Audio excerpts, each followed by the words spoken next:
dal leen ak jàmm ñu xëy naka tàqat ni yéenekaay xëyndoo tàmbale ko enquête yéenekaay la mu xëy laaj nag di ab laaj wu rëy naka moo di ndax duñu reporter élection législative yi ndax lan ndax nataal bi nga xamante ni enquête yéenekaay xëy na koo fësal si xëtam bu njëkk naka daanaka moo tiital ñëpp nag askan wi taxawee ne yëkkati ay loxo takk der yi taxawee ne naka yore seen i ngàndaay ubbil yéenekaay bi ci biir yéenekaay bi naka nee na opposition bi nag ci jamono ji seen logique la ñu ne ngir confrontation waaye naka état bi moom moo ngi taxaw tomm naka di leen xaar Alioune Tine nag bu Afrikajom Center la mu xam rek moo di logique ak enjeu yi dépassé na élection législative yi loolu mooy dëgg ci jamono ji nag la mu xamle rek moo di ab concertation di toog waxtaan nag ngir tema soulever solution politique boo xamante ni si dina dëgër loolee moom ñëpp war koo nangu nag Déthié Faye ci biir yéenekaay bi nee na report bi moom dina profiter ci ñëpp nag ndax lii ñu gis nag dina tax rek nu mun a baisser tension yi à zéro le témoin yéenekaay di xëy di témoigner ci manifestation ni ki ajjuma nag ji nag Yewwi Askan Wi ak wàllu nag ñoom joxante ñu loxo ngir résistance leader yooyu nag daal dinañoo xotti taret arrêté bi nga xamante ni moom la préfet bu Ndakaaru daal dee jëmbal nag soxna yi nekkee ci intercoalition bu opposition nag la ñu diggee rek moo di ajjumay ndeer waaye ci jamono jooje moom les religieux maanaam nit diine ñoom ñoo ngi woote rek akub dal ak li nga xamante ni si moo di dialogue loolu rek mooy fulla ji waaye ci jamono jooje moom moo taalatin naka dal dina évoqué nag ab menace woo xamante ni si daanaka moo jëm ci ñëpp gi nga xamante ni ñoo nar a troubler ordre public bi violation de l'article du code électoral Khalifa Sall ak ñooñam naka ñoom ci jamono ji argé nañu bu baax a baax interdiction boobee naka jàpp ne naka da koo lal rek ci loo xamante ni tegul si yoon préfet bu Ndakaaru gàntal na leen ko Yewwi Askan Wi ci jamono ji ñoo ngay persister ne muy tàng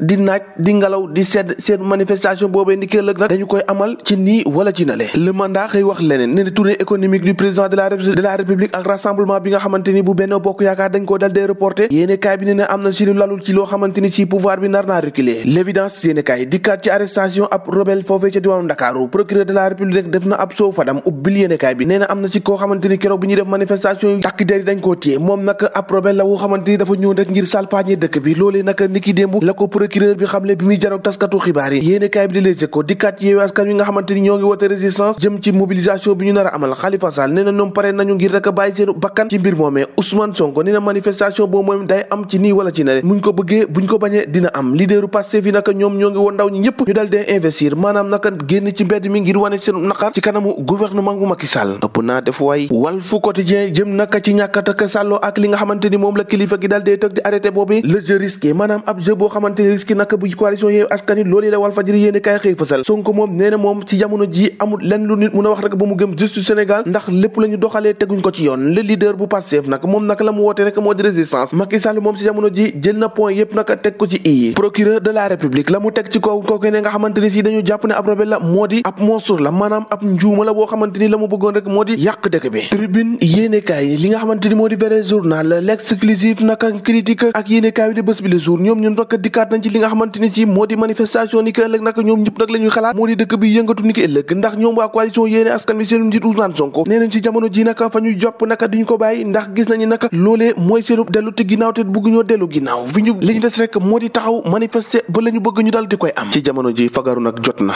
ndax lii xëy neexul kon ñoo ko déggandoo jàngeen jëf ba ëllëg